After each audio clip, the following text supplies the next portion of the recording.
right, folks, grab a seat and pour your drink neat as Whiskers and Whiskeys presents Tales of the Trophies, the Big 12's greatest rivalries. I'm Mike here with EJ. How's it going, bud? Woo! Jacked up. We are feeling great. This is our favorite. It's our favorite game to watch. It just is. We are annually pumped, and every time we say a team's back, you know, we're always certain about them being back in this game, but not necessarily back fully.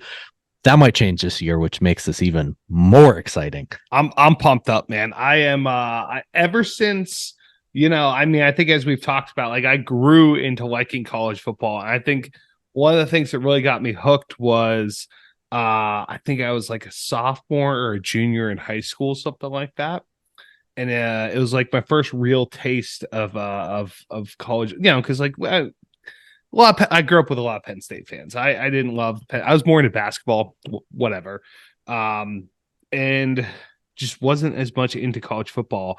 And my dad and I were like at home, and the Red River rivalry was on, but was blacked out because Pitt was playing like Furman or something like that. So the ACC network blacks it out. So we went to Permanis. We watched the Red River rivalry. It was fantastic. So, I mean, that's kind of what started it all for me, you know? So I should have worn my Texas hat. Can we? I mean, you can just go grab it and I can find things to talk about quickly. How long would it take you to get upstairs? My Bluetooth might cut out, but okay, I'm going to do it. All right. So for the listeners here, we'll just do a little bit of housekeeping while Mike gets his hat. We are now into week 6, which means that this will be released on Wednesday. Let's see here. What's going to be the date? Wednesday, October 4th. So we had talked about that we were going to do kind of an update on our college football preview and kind of where we stand. It's interesting. I think we definitely have gotten some things right. Definitely have gotten some things wrong. And I think definitely got some things wrong. Definitely got some things wrong. Hook them, baby. Hook them. But I definitely think we collectively as a pod has actually done pretty damn good. And I will say that just previewing and doing the research has definitely helped help me out specifically with betting. Because if you guys remember last year, I started 0 for 9 3 weeks straight without getting a bet right, and then it was, you know, still only like ones for a while. It was about as bad as you can get.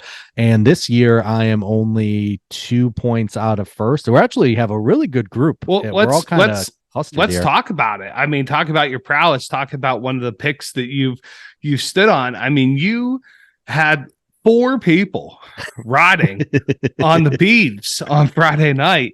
Yes. Boy, like you had it circled on the calendar.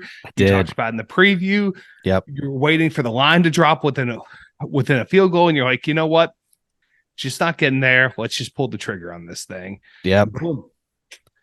And I mean, this was definitely, especially with, you know, my preview of putting the Beavers in the Pac-12 championship, in order to do that, they had to win these home games against the big guys, because they weren't likely to win the road games. And this one was one they had. And I'm going to just say hats off to Utah to even get this far without, you know, a functioning quarterback, without a functioning tight end, without their best running back. And that defense has just been nasty. But it also felt like, and one of the reasons why I pulled the trigger beyond just remembering that, you know, it's a night game in Corvallis, is it just felt like the defense was bound to break, right? You can only be good for so long with a horrible offense before it just wears you down. And they stuck through it. They really stayed with it till about the third quarter, and then the dam broke a bit, not by much but just enough. So it was good, and it was good that we got that right, because the rest of the picks this week was actually one of the worst weeks I think collectively all of us have had. It wasn't great, but at least we got the Beavers in our biscuit bet. Yeah, and just kind of going back to Utah too. Like, in my preview, obviously I took them go to the Pac-12 title game. I really thought, they didn't have Cam to start the season, but like we all thought he'd be back by now. Obviously he's not, which is very troubling. But the backup, was an experienced guy, had some gameplay last year. And then, they lost, I was just looking it up. They lost Logan Kendall last year. And then they lost Dalton Kincaid, right? But it was kind of like a next man up thing. And it has not panned out for them because that offense runs through the tight end. And it's just not. And they got another good right one. now. He just isn't playing yet. Yeah. Kuth, I think is Kuth, how you said. Mm-hmm. He just hasn't played yet either. And I mean, I know Cam's been practicing and been warming up the last 2 games, but I mean, that leg brace is huge. Like massive. I don't know. Like, I mean, you kind of take what away kind of mobility is he going to have in that exactly thing? Yeah. Especially since they don't have playmakers on the outside. A lot of his magic is like, third down, getting the first down, or being able to run some read options. And I mean, I think it looks like they're not likely to rush him because they are still only at 1 loss, and I think they got Cal at home. I don't know if that's maybe a spot to try and get him maybe some time, but it's tough. Yeah, it's tough to really pick them without a quarterback because the 2 behind him just really for different reasons just haven't really worked out for them, which is a shame because that defense is like a top 10 defense in all of college football. It's great, but yeah, so we will. So like I had mentioned, so this pod will come out October 4th. Mike, we got to figure it out, but this will be week 6 after this weekend, which means that we should do a double episode coming up of a Tales of the Trophy, and then just kind of where our previews are sitting, which ones, what are our picks we're most excited about, which ones are already dead in the water, and which ones, I think a few of them still have a lot of life and but a lot of challenges too. I think so. We'll see where we're at. You asked me a question this weekend. You texted me. Do we want to go through that now, or do we want to save it for the review pod? Let's save it for the review pod because I think that's a good question to ask, and I think the topic will just be relevant during that. Yeah, we'll be able to talk to it more next week too, based on some matchups that are coming. So the question is just what we think is going to happen this year. So the spoiler, I mean, every year we're at about this point in the season, and it's like, boy, like this could be anyone. It could be in the CFP, but like most years, it's like, well, it's definitely gonna be Georgia, and then or like it's definitely gonna be Ohio State, and then But this year, it's really like I think there's a 10 to 12 teams that could potentially win the whole thing. No one's running away with it right now. Yeah. Most years it's like, okay, you got 2 spots locked down. Who's the last 2? Not the case this year, which is exciting. Yeah. But okay, so why don't we pivot into the rivalry here? And I'm going to just already say I have not drank any alcohol because Red River Rivalry is already hard for me to say, and it would get sloppy here with even like a beer. So excuse me for totally messing up saying that because it's going to happen at least once or twice. You could just call it the triple R or something like that. Whatever works for you. We're talking about the today. So for anyone that is new to college football, but somehow found this podcast, this game is first off, welcome. Yeah, and this game is played between 2 bitter rivals, Texas Longhorns and the Oklahoma Sooners. So not to get too ahead of myself, but to get a little bit ahead of myself for trivia here. One of the cool things about this game, it is always played at a neutral site, and it is played at the Cotton Bowl in Dallas, which is located at the fairgrounds for the Texas State Fair, and it usually goes on during that time as well. So it's always really fun to see shots of all the thousands of people that go, even if they don't have tickets, and it's always like a crazy scene. So I thought we'd do a little bit of Texas State Fair trivia today. Then let's do it. All right. I'm going to say you nailed it last week, and exactly what I thought with Nathan, our other one of our other listeners that is really into history. He texted me and said that he got all of them right, which didn't surprise me because a little little fun fact about Nathan is I mean, I'm sorry, Nathan, but I don't remember what this historic house is, but there's some sort of historic thing in Old Town, Alexandria, which there's a few.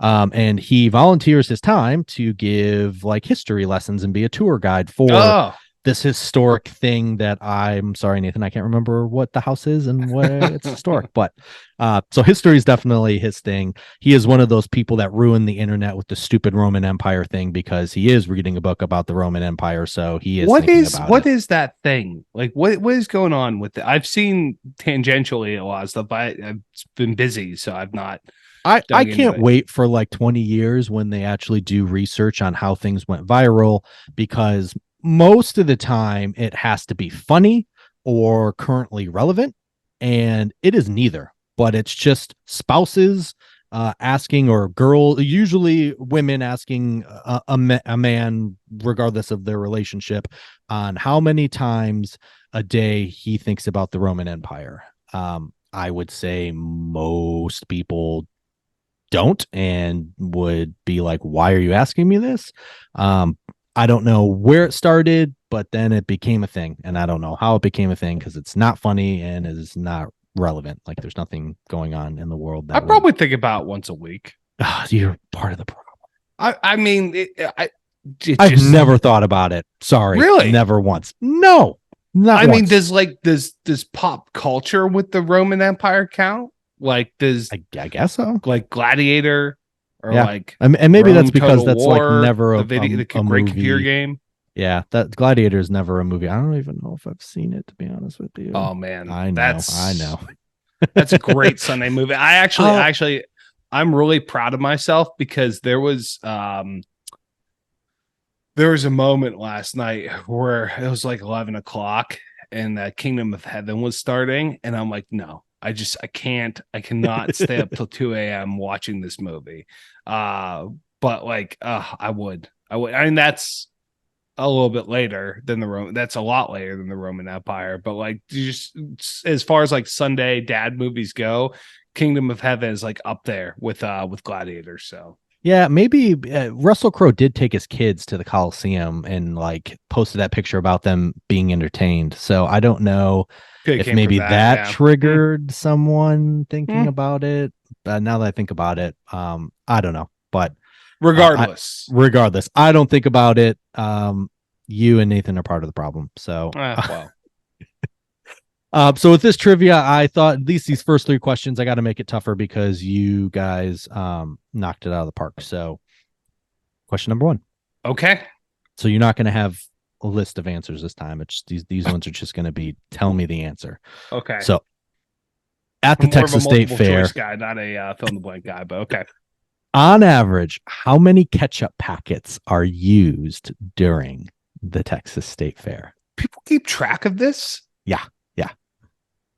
How can you keep track of this though? Like, does like every vendor It's like got to be itemize however their many ketchup they order. packets? And then, yeah, it's probably they order a lump sum of them. And then once it's completed, they probably take inventory on I what's doubt left. they inventory individual ketchup packets. Like, I I don't don't know. know what to tell you. Okay. There's a number. How many people go to the Texas State Fair every year? I have no idea. That's not part of this trivia. Lots. I mean, look at how many people go to that football game. 200,000, 300,000 just for like the football game itself. I I mean, it gotta holds say, there's 100,000 probably over 1 million people at the Texas State Fair every year. probably. It's probably a safe bet. Not all of them are eating ketchup because there's probably some people don't like ketchup or crazy. Um, gosh, I'm just thinking of how you can track this stat though, because it has to be how much you order. I'm gonna say ketchup packets. So if there's like, let's say there's 2 million people to go to the Texas State Fair. Let's say a million people go to the Texas State Fair, and let's say let's say 15 million ketchup packets. That is high. It is 2 million. But I liked Okay. where you're thinking. I liked where you're thinking. Because I was thinking some people go crazy with Yeah, ketchup you're right. packets. And then other people don't. Yeah. So like don't have Yeah. any. So yeah. I was 2 thinking million. like 15 per person. That was probably crazy. I wanted to say 5, but then I'm like, something. It seems like it's a crazy number. Okay, 2 million. All right. This Nice. isn't like Taco Bell where they throw in all the hot sauce Well, packets. I mean, but you end up using all of them, right? They give you right. You take them. Like, I mean, Yeah. if I'm at a That's true. food truck, Yeah, that's true. I will take like 10 ketchup packets. So Okay. Question number 2, along the same lines. How many corn dogs are sold on average? Right. So okay. So again, if I assume that there's a million people at the Texas State corn dogs, I love Jackie corn dog. Corn dogs, Jackie, for all these people. So I went to the Prince William County Fair. I had a corn dog. My mother-in-law had a corn dog. Kara had a corn dog.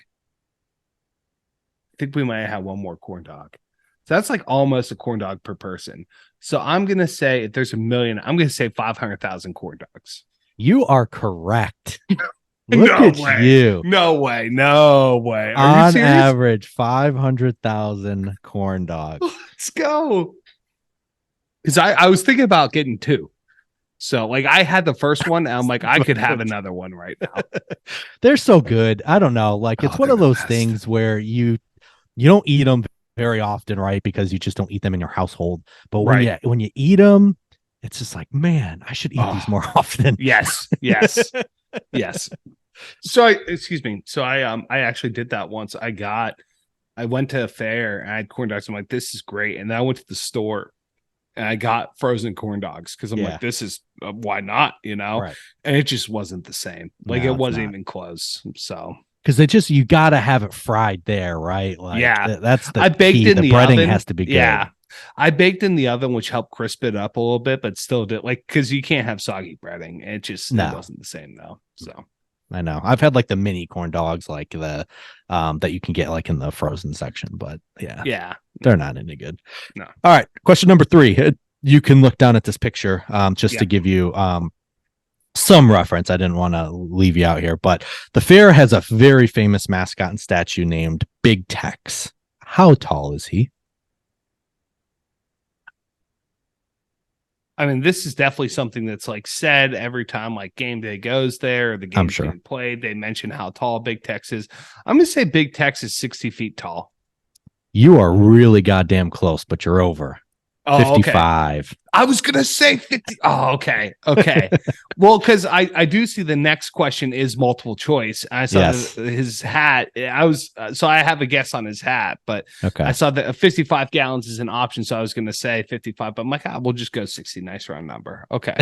So the last 2 I thought I'd at least throw a bone, but I mean you didn't even need one. I mean you nailed corn dogs and was really damn close to the feet. So Big Tex, instead of him having a 10-gallon hat, which is very famous thing, how many gallons does his hat hold? Is it A, 55 gallons, B, 75 gallons, C, 96 gallons, or D, 105 gallons? Well, I think it's either A or D. I could see it being a gallon for every foot he is tall, or a 10-gallon hat. Why not have a 105-gallon hat? Is Big Tex proportional though? Because if an average person is like, let's say 6 feet tall, times 10 roughly is how tall he is. So a 10 gallon. So I'm going to say D, 105 gallons. You're incorrect. Ooh. It is 95 gallons. Okay. All right. I'm a little high on all these things because everything's bigger in Texas. So I'm going high. It is. Going high. All right. The last question. Big Tex wears a size 96 boot. I don't even know how to pronounce that. And I was going to try and look it up, but I'm not even going to butcher it. So a specific type of boot. I'm sure it's a Lucchesi. Yeah. Lucchesi, which doesn't sound Texas, but got that Italian on it. Yeah. So he wears a size 96 boot, jeans with a 20-foot inseam. But how much does those jeans weigh? Do they weigh A, 50 pounds, B, 100 pounds, C, 200 pounds, or D, 250 pounds? Those gotta be some heavy, because I think about like a dumbbell. Those are some big jeans. I'm gonna say 200 pounds. Right? Yeah, 200 pounds. That is incorrect. They weigh 100 pounds. Oh, okay. So again, just a little high on everything. A little. Just a All little right. high. Okay.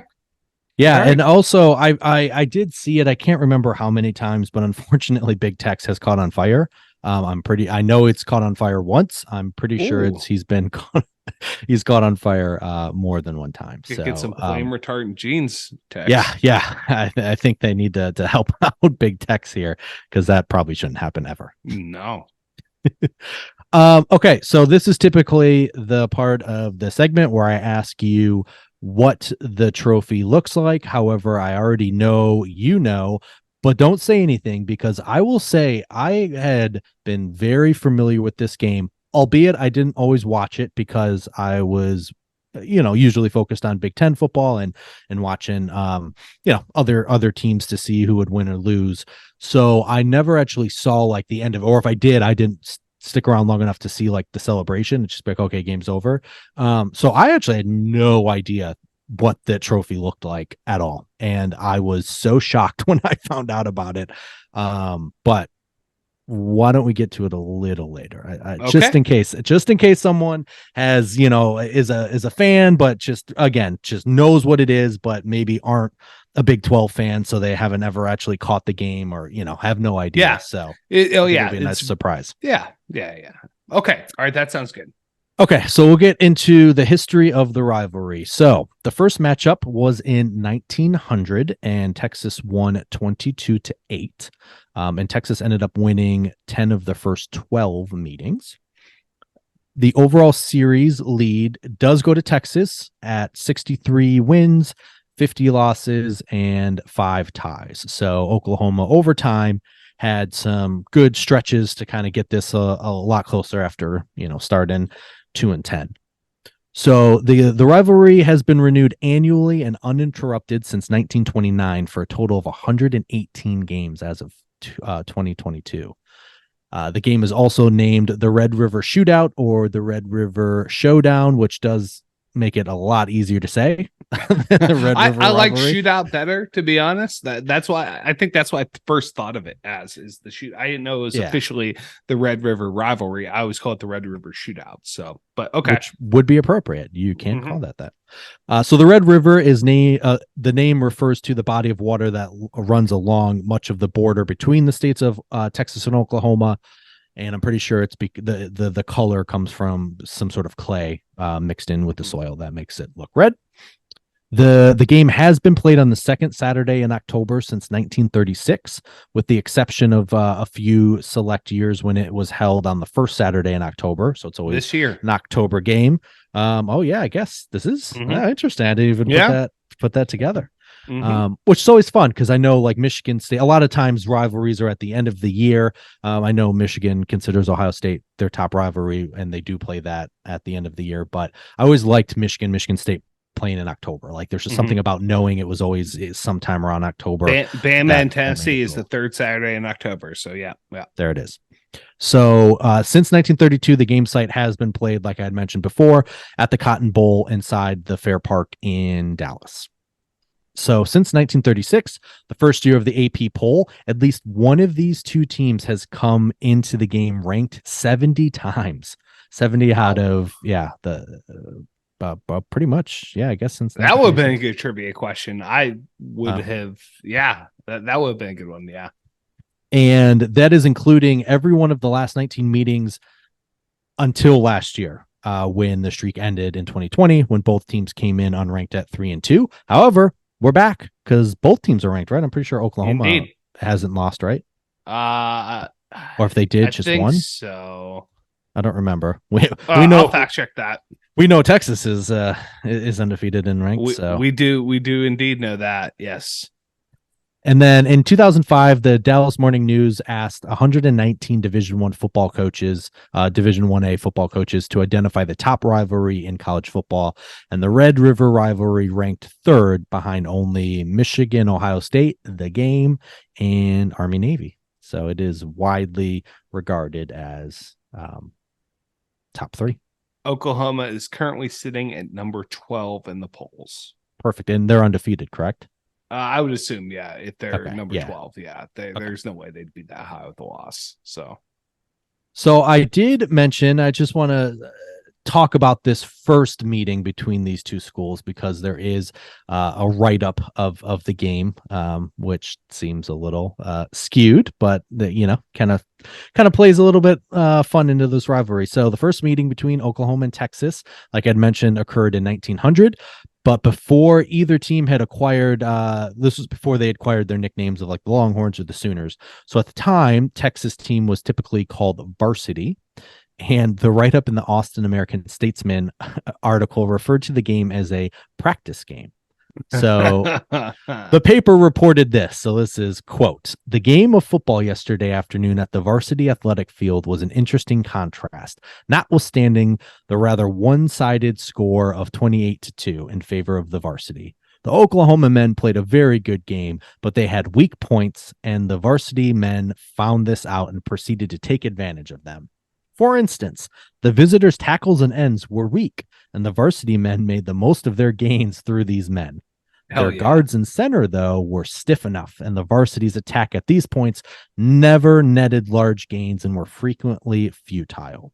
While Oklahoma should be given credit for the stiffness of her center trio, the fact that the varsity backs made but small headway at these points is partly due to the varsity backs themselves. They had not the life and dash that is necessary to successfully line plunging. They failed to heed Coach Thompson's oft-repeated admonition to hit the line low with speed and consequences that when they got to the line, they did not have the necessary momentum to plunge on through." Why don't they do write-ups like this anymore? This is fantastic. This was the case, notwithstanding the fact that the men are coached to play a good defense behind the line so that they can get up speed by the time they reach it, end quote.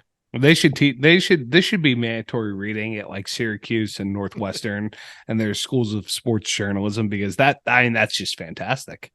Yeah, basically that entire article said like "bless your heart, Oklahoma" was basically like I mean, piss on them. We're going to get there eventually. I hate Oklahoma so much. And I, adore Texas, love. Them being in the SEC next year is going to be tough. But even when, they beat Bama earlier this year, it also helps that, there's not a whole lot you can say. Texas was just clearly the better team. And Bama, even though they won 40-14, I'm still not super high on them this year. Texas, 40-14 last night against Mississippi State.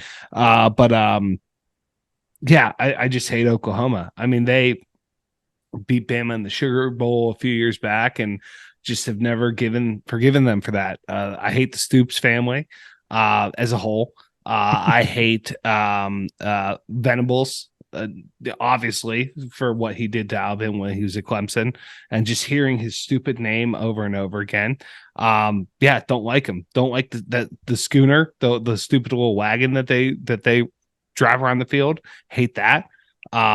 Hate their colors. I think that it's just a knockoff of Alabama. It just doesn't look as good as Alabama. Don't like them. Don't like Oklahoma at all.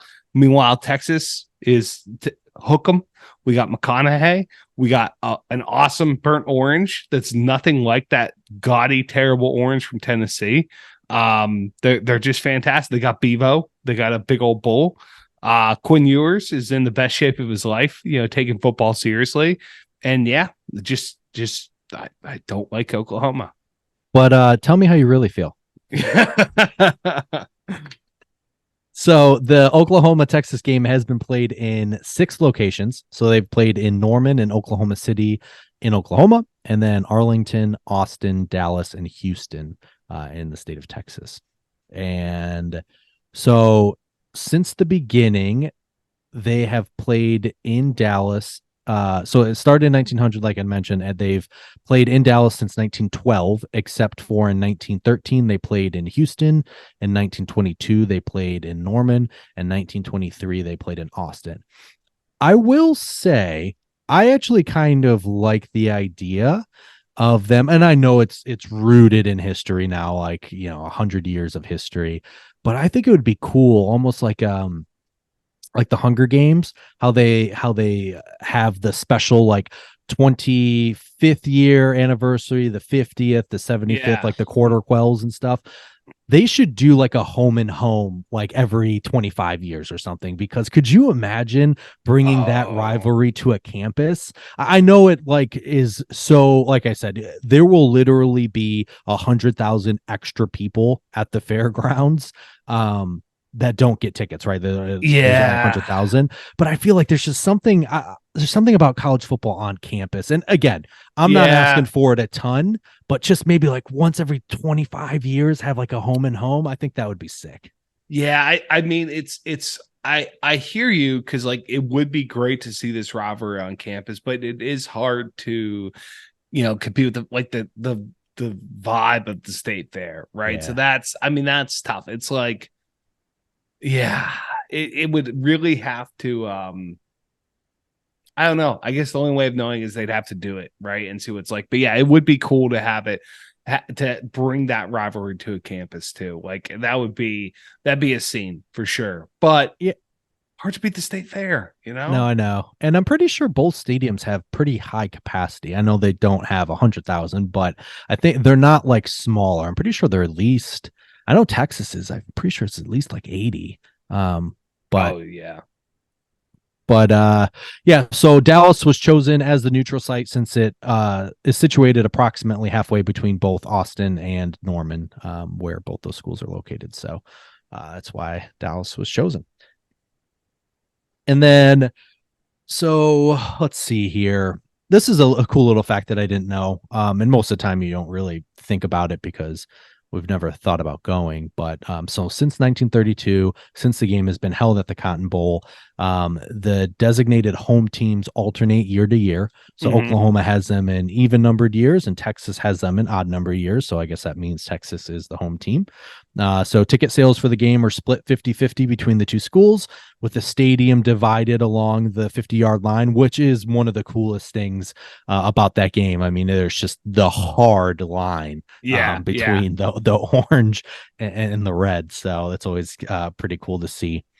And this was something I did not know. So historically, Oklahoma fans have occupied the south end zone, which contains the tunnel where both teams come and go.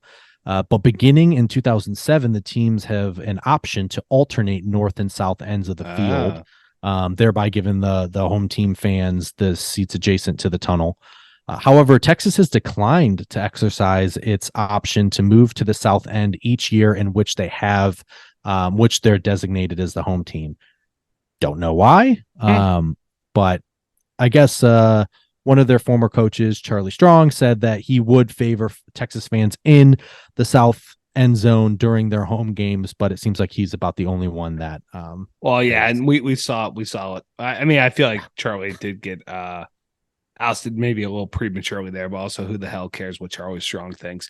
Yeah. I do think it would be cool if they, like, from a uniform perspective, if they let them, like, I think Texas, their whites are some of the cleanest uniforms. I don't know how, people who play at Texas feel, but like if they had the option to like choose to always wear white, like regardless of what Oklahoma did, or like Oklahoma always wears their homes and Texas always wears the whites, like whatever, like similar to like Cal Stanford or UCLA. What? No, hold on, not Cal Stanford. I don't know why I said that, but UCLA and USC, when they play, they always wear their homes. That Yeah. both teams wear their homes, which is a great uniform matchup, right? Like I think we both like both those uniforms. And that just looks so good when they play and they're both in their homes. Like I think that would be kind of cool if Texas was like had the option to always, if they wanted to, always wear the whites. Yeah. I feel like you're right. I love that UCLA and USC do that. However, there's been other examples of two teams doing that, and it doesn't look great. I'm looking at you, unfortunately, Oregon and Oregon State. Something about like the highlighter orange and the highlighter yellow or green. Some of those years, some of those jerseys have been pretty gross. It reminded me of the Color Rush Christmas colors when they kept having like the Bills and the Jets play. All reds and all greens. But I do like Texas's whites, but I don't know, something about the orange, because the orange is theirs, right? There's no other orange like that. So Yep. I'm a fan of just seeing them as often as I can. Mm-hmm. So on June 10th, 2014, Dallas officials announced that football game between Oklahoma and Texas would be held at the Fair Park through 2025. So probably just a formality at that point. To expect this to continue for decades to go, but it is officially locked in until 2025 to continue there. All right, we're here. We are at the trophy. It is time. Mike, tell the listeners what it is and what it looks like. This beaut. It is the golden hat, and it is it a 10-gallon hat? Yeah. Okay. I think it's a 10-gallon hat. Yeah. It's a 10-gallon. We'll just say that it's 10-gallon cowboy hat. And is a gold cowboy hat. It sits on a wooden base, which is like a black. Looks like it's a black wooden base. There's a big old plaque on the front that's gold that says Texas Oklahoma Golden Hat Trophy. Looks like there's a couple footballs, like 3 football little emblems on each side. And then all of the scores and the years and the winners are on the base. And the best thing about this bad boy, I'm actually scrolling down. You have actually a zoom in. So in addition to the years and the scores, it also does say presented by the State Fair of Texas at the bottom. And the best thing about this bad boy is that you can, in fact, take the hat off the base and wear it around as you walk around the field. And I see we've got some great. Well, don't like that last one. Do not like that last one at all. But the other one of Quinn walking around wearing it, and the Texas team walking around wearing it, you can take the hat off the base and wear it, and that's awesome. That's something that we've said about a lot of our trophies is something that we would like to see as an improvement, and they got it here. So I think that's fantastic. Yes. So believe it or not, the Golden Hat is actually one of 3 trophies awarded for this game. However, this is obviously the most famous one and the only one to be awarded on the field at the end of the game. So like Mike described it, it is a gold cowboy hat mounted on a large wood block that can be removed, which checks so many boxes for us. And according to the Daily Texan, both teams signed a contract to play in Dallas during the Texas State Fair beginning with the 1929 season. And that original deal was only for 10 years, but the tradition has carried on. And to show its gratitude, the fair donated the Golden Hat Trophy, which is a golden replica of a 10-gallon cowboy hat, which the two teams play for every year. And so the Longhorns won the first shootout, but since then the Golden Hat has obviously crossed that Red River multiple times. So the trophy was actually created in 1941. When it was created, it was actually known as the bronze hat or the brass hat, and it was bronze in color. However, when the hat was reworked in the 1970s, it came out gold, and it is now known as the Golden Hat. Love that. And the golden choice. Yes, much better than bronze or brass. Yes. So the Golden Hat Trophy is kept each year by the winning team's athletic department, with the teams meeting twice in 2018, once in the regular season and once in the Big 10 or Big 12 conference championship game. It was determined that the hat would not be on the line in the second game, and it was only for the regular season. So little fun fact, and I think that's right. Yeah, that's right. That's right. So the trophy, okay, so in that particular year, the trophy remained in Austin after Texas won the 48-45 regular season win over Oklahoma, even though Oklahoma won the rematch in the Big 12 title game. So the other trophies that are awarded. So there's a Red River Rivalry trophy. So since 2003, and I'm sorry, guys, I couldn't find pictures for these. Some of these also have you'll see the next one has a very common name. There's about 100 trophies that are named the second trophy, and we have covered like 10 of them. So it was really hard to find any of these other trophies. But if you do find them or do know what they look like, please let us know. But for this first one, since 2003, the Red River Rivalry Trophy has been exchanged between the two student bodies. The trophy was developed by a man named Alex Yaff, sorry, former OU student body president, and Katie King, UT's former student body president.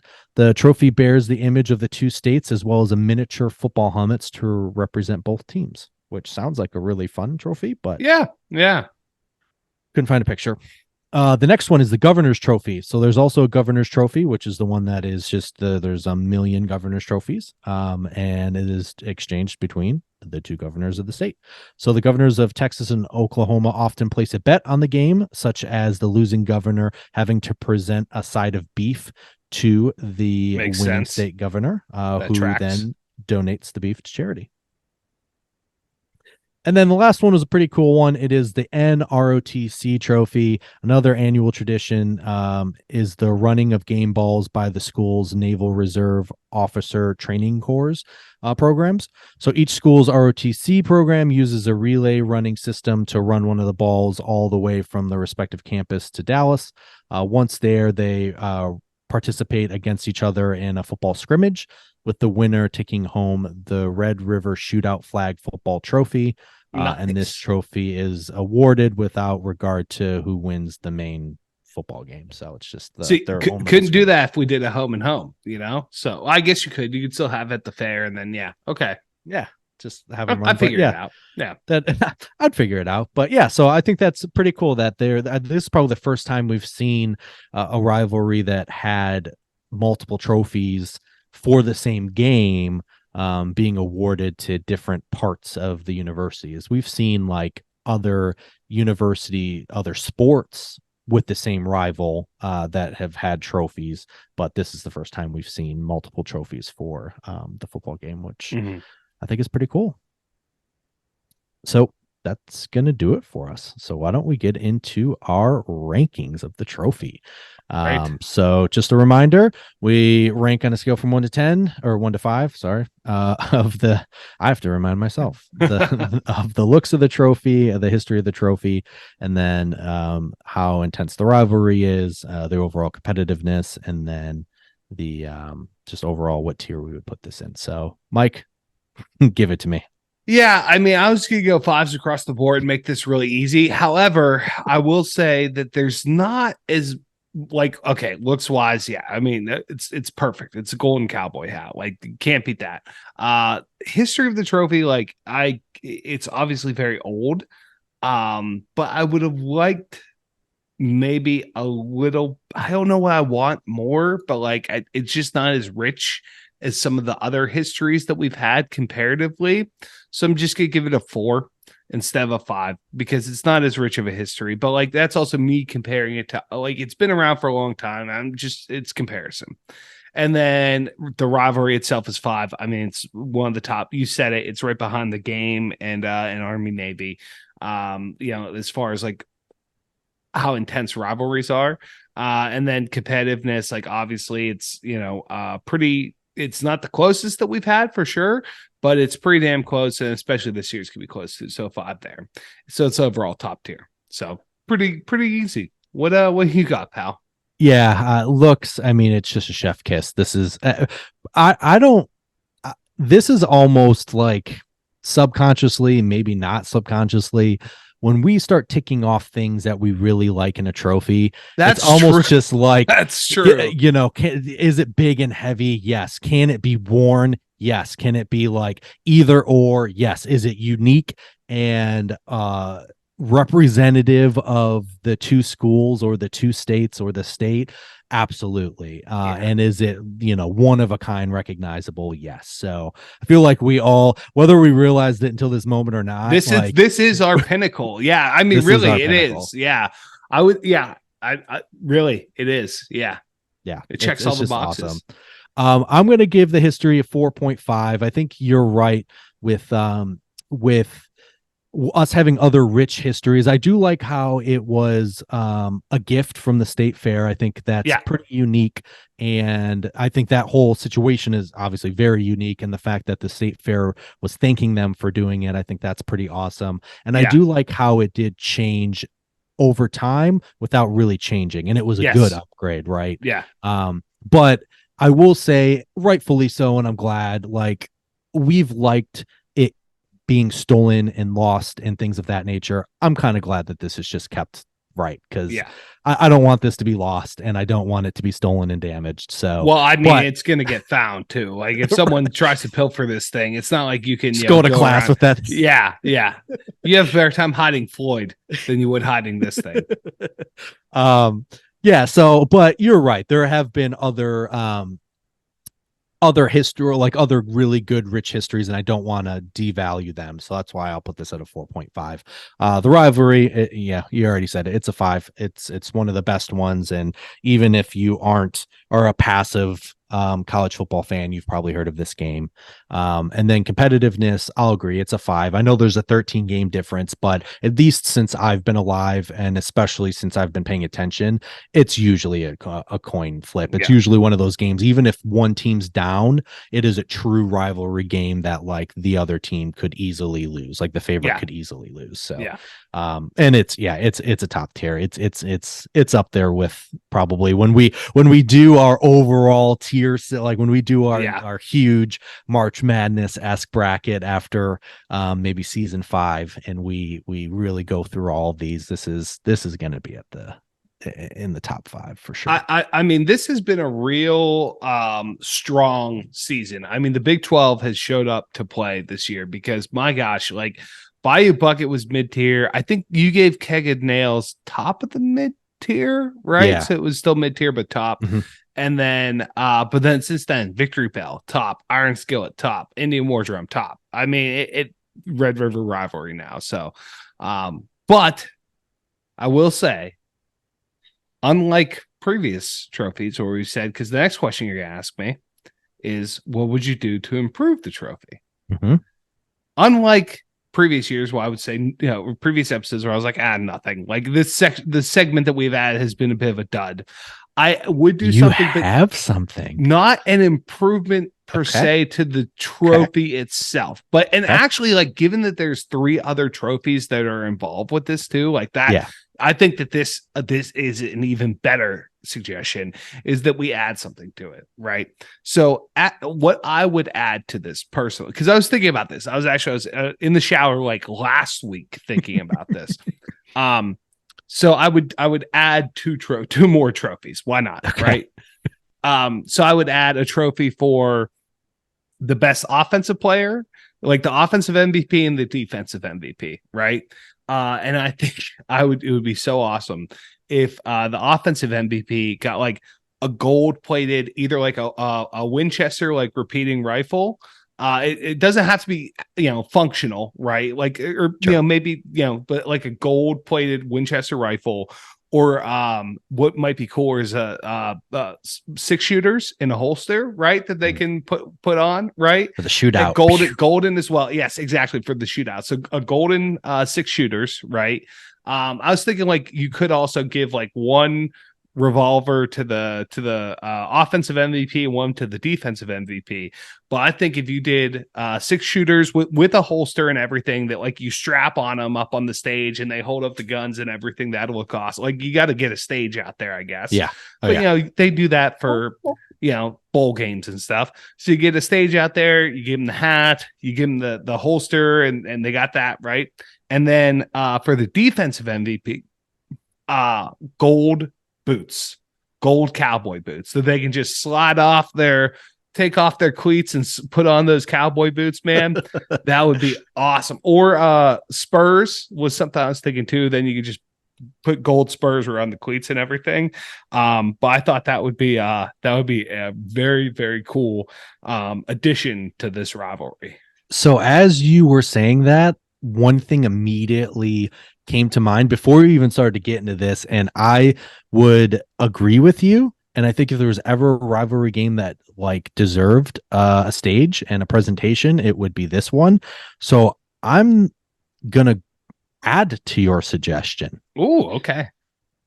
One of the coolest things about the NFL's Thanksgiving Day game is they usually award an MVP, and that person gets to chomp down on a big old turkey leg. Yeah. Give me a corn dog, give me an elephant ear. So not only do you get presented the offensive and defensive MVPs get their awesome gift, whatever it may be, gold-plated something, they also get to partake in some of the state fair food. Corn dog, ribs, or for the whole offensive line, they just get a big stack of ribs, just multiple slabs of ribs, deep fried Oreos, deep fried Oreos, funnel cake, yes, and they just have a feast right on the field, right on the 50-yard line. We set up a big banquet table, and the team just feasts.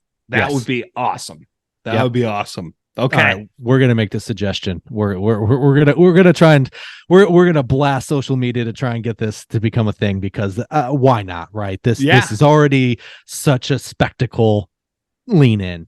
I'm all for it. Yeah, I love it. I mean, and looking back, you could for the iron skillet, you could serve up a nice like steak, like a nice ribeye in there. I mean, I think that there's that's a great that's an awesome Thanksgiving tradition that I think it would be cool or frog legs for the iron skillet. You do frog legs, but one school's not gonna like that. One school's not gonna like that. But no, I think this is I think that would be really cool. Just a good way to add to the trophy. And they already have 3 other trophies. What's 2 more plus a bunch of food. So no, I mean everything's bigger in Texas, and this game is played in Texas, so might as well make the presentation bigger as well. Amen, brother. All right, so this game is played this week. Of course, it is going to be played at noon on ABC. And the line, as I looked at it before we started recording, was Texas -5.5. Yeah. So, Mike, who do you got? Yeah, book it. I mean, I'm hook 'em. I'm taking Texas for sure.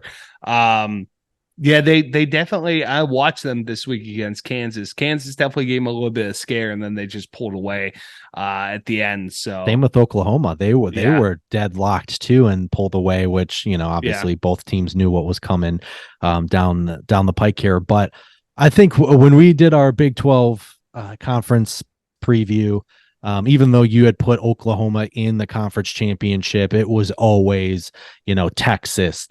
This feels like a very talented team, and all they've done so far has shown how talented and deep they are. And honestly, I don't know if this is going to be close. I don't want to say that. I know a couple of years ago we watched and it was embarrassing in favor of Texas, but I don't know. I just think Oklahoma, they still haven't shown me they are who I think they are. And if that's the case, I just think Texas has too many hogs. Yeah. Too many I agree. They way too many horses. They got the hogs up front, and then just like from a skills perspective, I think that they should win this game pretty handily, to be honest. Yes. And so for all you listeners here, I mean, you can just already lock us in. Mike and I both taking Texas. It was an automatic. 5.5 is a gift. I don't even care if it's the devil's number. I don't care. We're taking it. Amen, brother. Amen. And so that's going to do it for us this week. Follow us on Instagram at whiskers.whiskies, and please subscribe to our YouTube channel. Don't forget to check out our morning bets. And as we talked about, it's actually really, really close. I think 7 of the 8 of us are within 3 points. So it is definitely very competitive, and we're almost through the halfway point. So we will, like I had mentioned, next week we will also be adding a college football preview, halfway point, midway point. Just check in, A little check-in. Yeah, that's a good one. A little check-in to see how we're doing and kind of talk through just the season as a whole. And honestly, I just want to also just talk through how much I've really enjoyed having the knowledge. Like, I'm glad I did that research ahead of time. Yeah, it's made it same. a lot more fun watching. Same. So also please check out our new website, whiskerswhiskies.com. That's where you can see our preview bracket ahead of our episode, and also is where our ultimate sports travel vlog is located. And join us next week. We talk about the old wagon wheel. For Mike, I'm EJ. Always remember, too much of anything is bad, but too much good whiskey is barely enough. Cheers, boys.